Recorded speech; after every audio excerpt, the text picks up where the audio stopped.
Robert Redford was cast in The Defenders, but Redford was cast in this role. He was in Utah, where he famously resides. They'd already had the place there. He was a star on Broadway. They were thrilled to have him on this Defenders episode, and I think, did he receive an Emmy nomination for that one? Or another one? Anyway, he was stuck in Utah, and they wanted a read-through. So Stark called me and said, Dan, how'd you like to make, I don't know, whatever they paid me. They paid me something like $500 or something. For the day, they said, would you go and read Robert Redford's part? And I thought, read Robert Redford's part? Why don't I have it? Well, I know why I don't have it. He's a star. He's a star on Broadway. And I'm like 23. What did I expect? I thought that was good. So I went. A little resentful, but only a little, really. I was thrilled, actually. And I met all these people, and they were good. They were high quality. Buzz Berger, Robert Buzz Berger, and Herbert Brodkin. That's right. Lived in the Ivory Tower. You never saw him. I did Merle for them. So I do this read-through, and it was pretty good. I thought, well, okay, that's pretty good. And they were really impressed.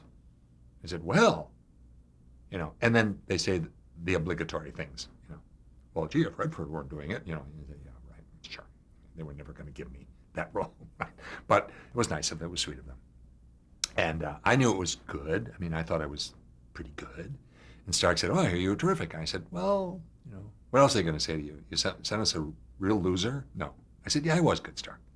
They said, well, I want to give you a role. And I said, what role? There wasn't anything in it. Well, they gave me one of the little, threw me a bone, little role. I said, well, okay. Well, what's wrong with you? I was always disgruntled. He was right. He wrote me a letter that I still have about how disgruntled I was all the time. I still have it. It hurts, but I thought he was exaggerating. Then I look back years later. I have it framed. I said, Stark was right. Why did you frame this, Dan, back in 1965? If it hadn't reached you, you would never have kept it and framed it. Well, I wanted to remind me of how obstreperous and self-negating I could be. And I still have a tendency to do that. Anybody who ends up using me, giving me a really wonderful role, is absolutely thrilled about it. But I get in the way sometimes. And I'm thrilled. I always say, if you hire me, you're going to be really happy, and I'm going to be happy and grateful. And at the end of it, everybody's going to be thrilled. Say, wow. And then I won't work again for 2.5 years. So, but I have some money stashed, finally. So I went to do this role, and the director drove everybody crazy, me included. But when you're 23, this was another problem I always had, and not shy, and not inarticulate, it's hard to keep your mouth shut. Who was the director? Stuart Rosenberg. Did very well. At one point, he had us in a trio. He was lining up a shot, spending a lot of time. And even at that point, I said,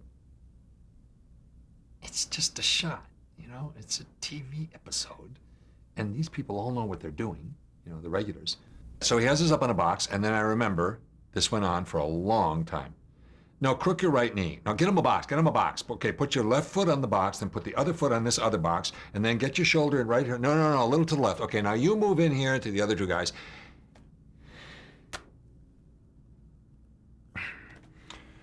I was just going crazy, and we were uncomfortable. The position was uncomfortable, and I thought, what is the man doing? Why is he doing this?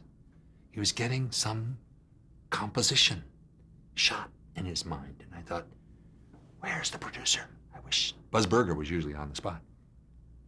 Somebody should stop this. Driving us crazy. The other guys were grumbling. We couldn't say anything.